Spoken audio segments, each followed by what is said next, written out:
Hey everybody, Scoutcrafty here again, TGIF. Thank God it's Friday. You made it through another week. I have a big show planned for you today. A lot of different little subjects, kind of for the short attention span fan like I am. I kind of have a short attention span when it comes to a lot of things. So we're going to try and pack in as many different items into this show as possible. I hope you are sitting back, relaxing, and you can enjoy this.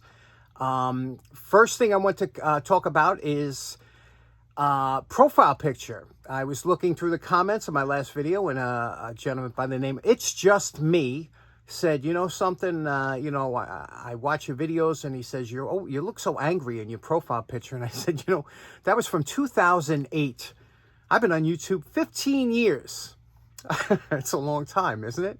15 years. Anyway, I said, you're right, it's time for a change. So I put up this picture in my new profile picture. So you might have noticed that's changed. Not many things change on this channel, but that's now changed. And so that's for you, It's Just Me. Hope you enjoy the new photo. It's a little bit more current.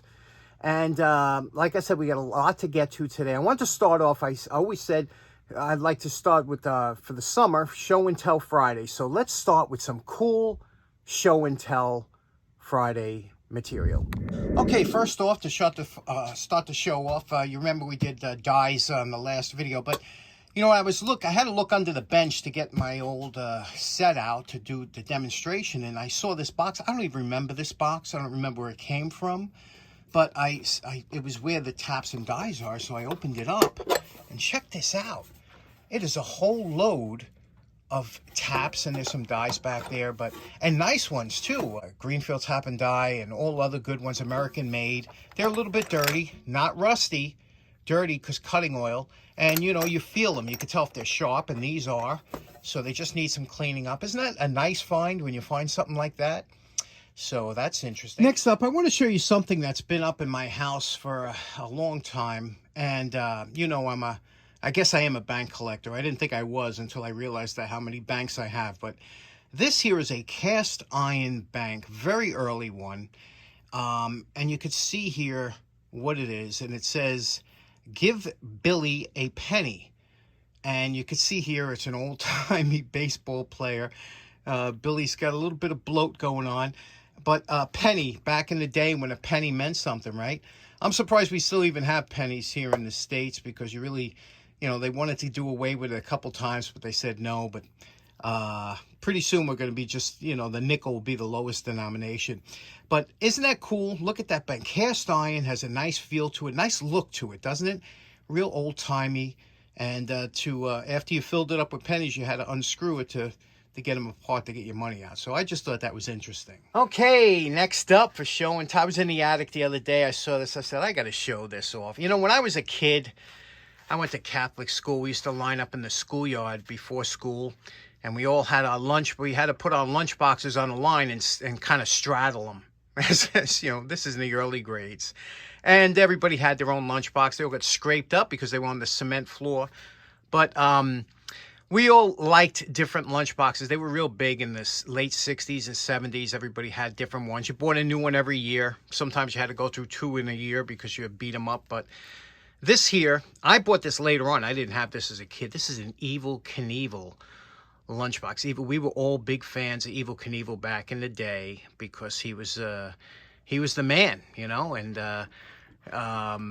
back in the early 70s, this guy was king. And here, you remember the Snake River Canyon jump, that didn't go so well, but look at this box. This is such a great box. The graphics on this box are so cool.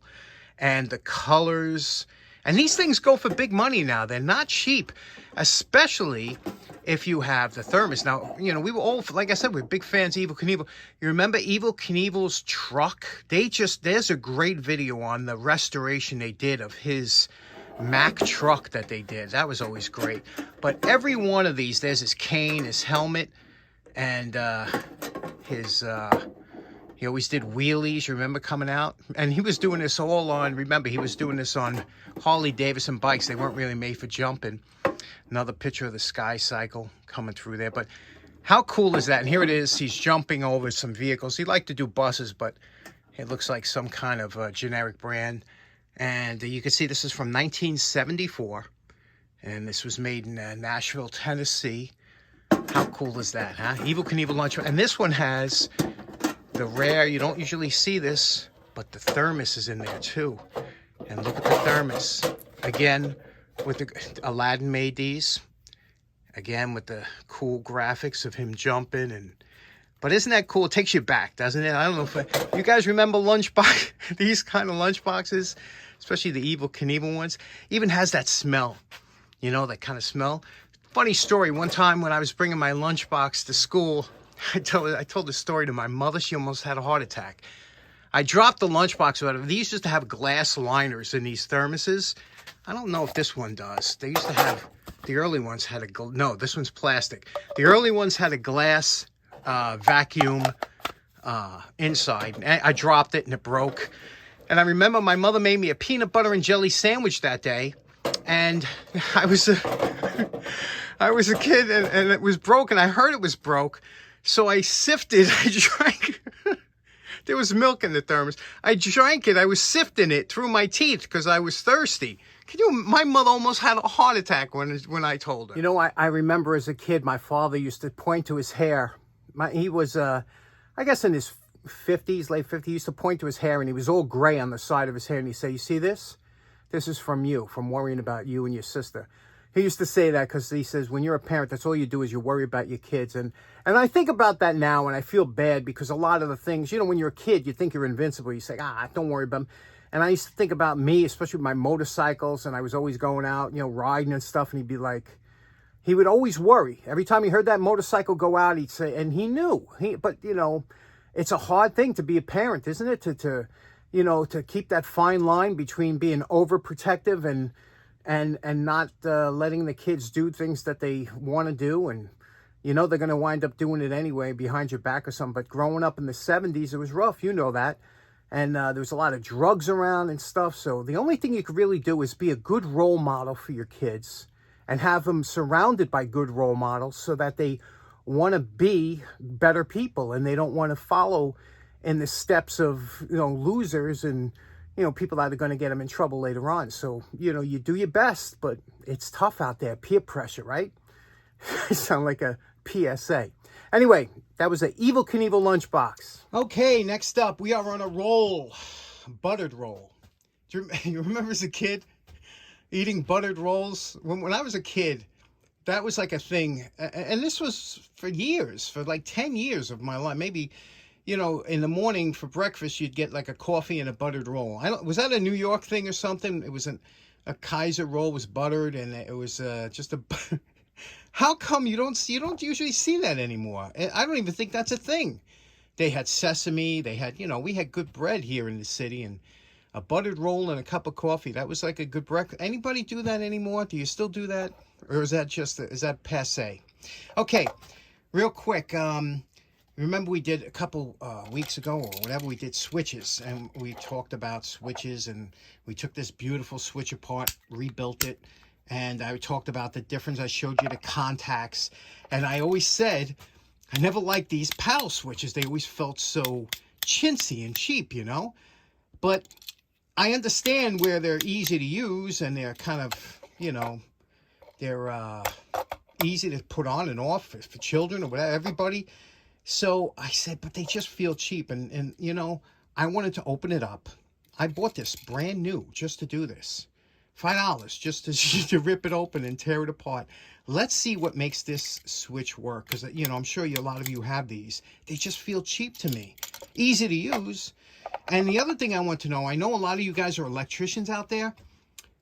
Is this not a beautiful design for you guys that are electricians? Because you know how when you're taking this thing, you got all the open wires back here, right?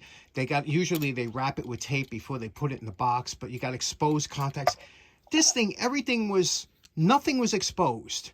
You could shove that into the box and not worry, because remember the wires went in here and they were squeezed tight. They weren't like the push-in ones, you know? So I just want to know from the electricians if they thought this was a cool design or, you know, the shame that we got away from those.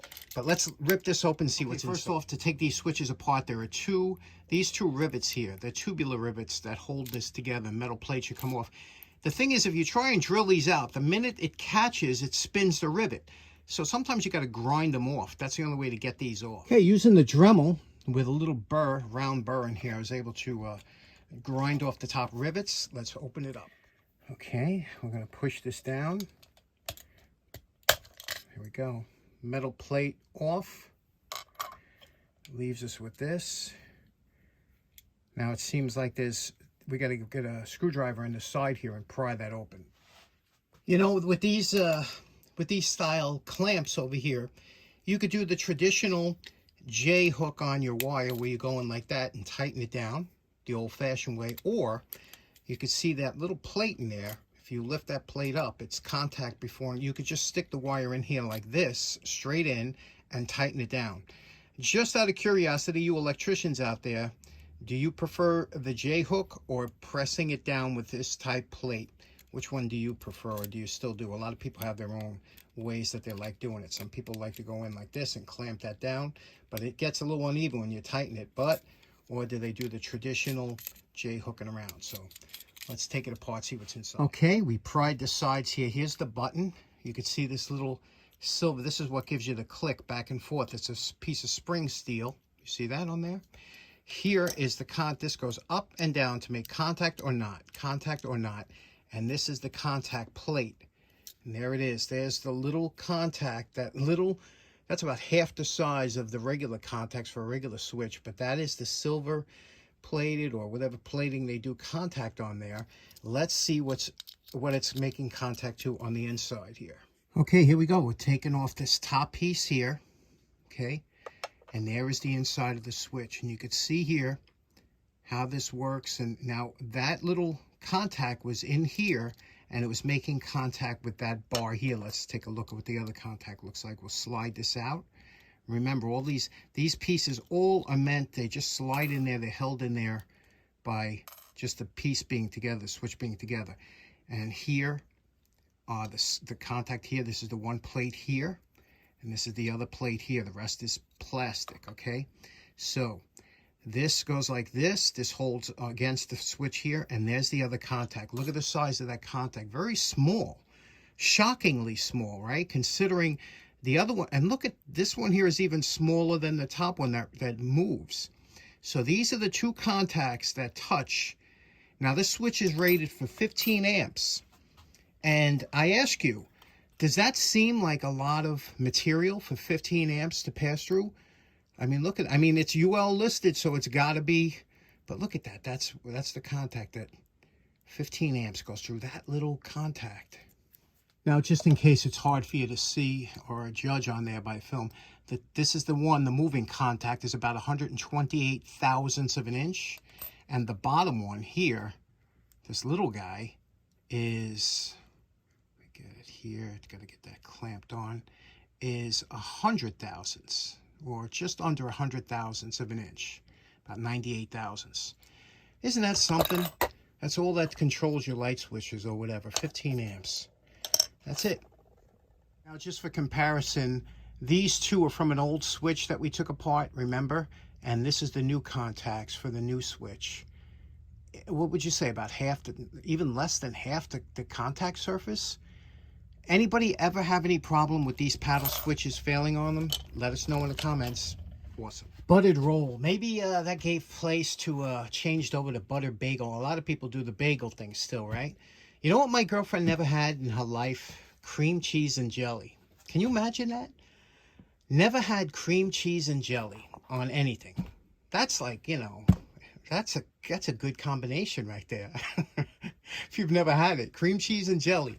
Anyway, next up, met up with a good friend of the show by the name of Al Mackley. He lives not far, about a mile away from me. Contacted me, says, man, I'm a friend of your show and I live right here. So we met up, we got some pizza over at White Point Pizza, and we were talking. Now, Al is a big collector, and Al has one of the largest collections of Leatherman tools. You're all familiar with Leatherman tools. There's only like 3 people. He's only missing 3 models in the of all the models that Leatherman ever made. He only is missing 3. They were like special editions. So he was talking to me and he asked me, he says, which one do you? So I pointed out this one, and he gave it to me as a gift. check out this Leatherman Micra. You know why I like this one, right? The color scheme, the red, well, it's supposed to be like red, white, and blue because of the silver being white. But this is a, you can see it's a cutter here. And you can see how this works. It's got the spring in here. It's got all types of the small screwdriver. It's got the, look at these tweezers. These are pretty interesting. I've never seen this type of tweezer before. 2 pieces of spring steel. And you can see how that would work. It looks like it would work really well. They used to have the tweezers that were, you know, a little bit different. This here has the nail file, the regular flat screwdriver, and this regular flat blade also has a Phillips type screwdriver under here. That one's Phillips.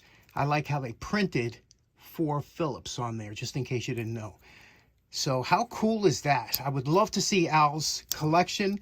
I said, Al, you got to shoot me a picture of that collection. I can imagine Leatherman made a ton of different models, but thanks so much for that. Al also gave me some other stuff we'll be getting to, but isn't that wicked? Okay, so in closing, special thanks to Al for that awesome Leatherman. And boy, that was a fast 16 minutes, wasn't it? I was upstairs, I was editing this, and I said I had to cut out a couple things. I was just rambling, and also I think I was hungry because I was talking a lot about food. So I think I'm going to go upstairs and have dinner. Okay, thanks so much for hanging out. We'll see you again on Monday. Take care now. Bye-bye.